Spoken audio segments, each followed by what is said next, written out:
Easy ways to save on everyday expenses. Let's face it, life can get pretty expensive.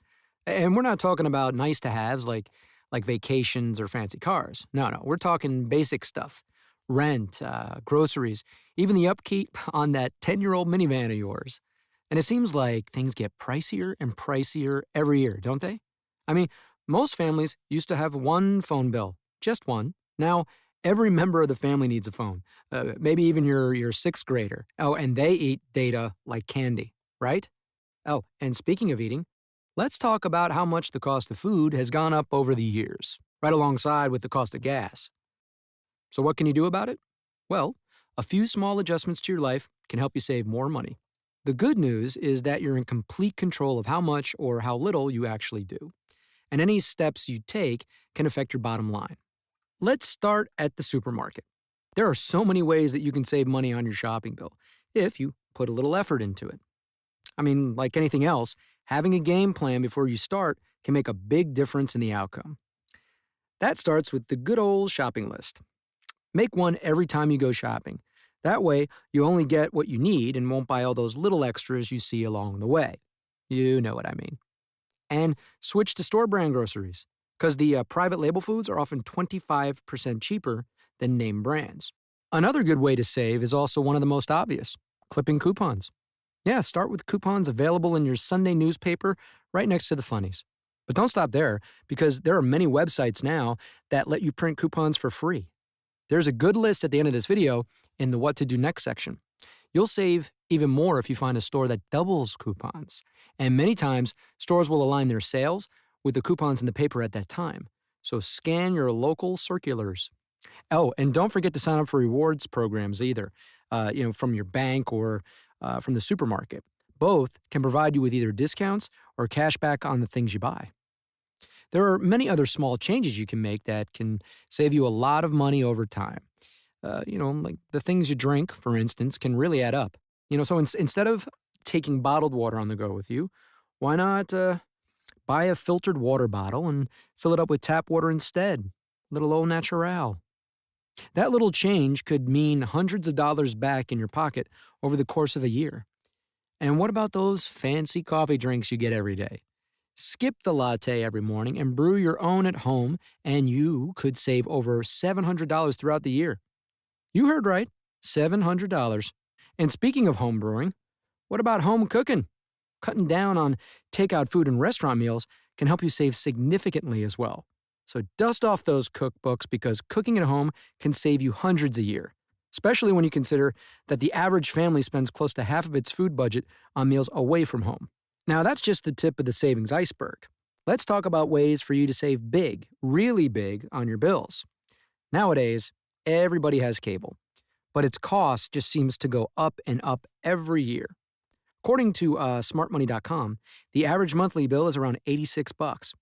Imagine having an extra $1,032 a year to sock away. Well, you can still get all the entertainment you want without shelling out that kind of cash. For example, if your TV can receive a digital broadcast signal, then an antenna is all you need to watch your local channels for free. Even if you have an older analog TV set, an inexpensive converter box and antenna will do the trick for you. Better yet, if you want to see the latest movies, use an online DVD rental membership, or even those self-serve DVD machines at your local grocery store. You can even watch many of your favorite TV shows online now. If you decide you can't live without cable, like me, then try bundling it with your internet service and even a landline telephone. So call your cable provider. They can help you get into a cheaper package or a specific bundled offer. But you have to call them in order to get it. And while we're talking landlines, if you got one, how much are you really using it? Why not ditch it altogether? If you've got a cell phone, it's redundant and expensive to also pay for a landline. But the phone savings should not stop there. Data and texting plans for your cell phone, those can be very costly. So look at how much you're really using those plans, and if you can manage on a smaller plan, change it. You could save big over the course of a year. Let's look at your mortgage or rent next. Keep your eye on the rates, because if they drop or if they're lower than your current rate, you could free up several $100s for your family's budget every month by refinancing. Or If you rent, it never hurts to ask your landlord if they may be willing to give you a better deal so you'll renew your lease. Very smart. And when it comes to bills, if you have a number of balances across many credit cards with high interest rates and other consumer debts like, let's say, student loans, yeah, you might consider consolidating your debt to pay it off more quickly. That may save you on interest every month and add to your bottom line. There's also things you can do around the house. Let's start with the lights. Shut them off while you're not using them. Simple, right? I mean, but you would really be surprised how much money you can save by turning off the lights when you're not in a room. Another easy idea is to use a programmable thermostat.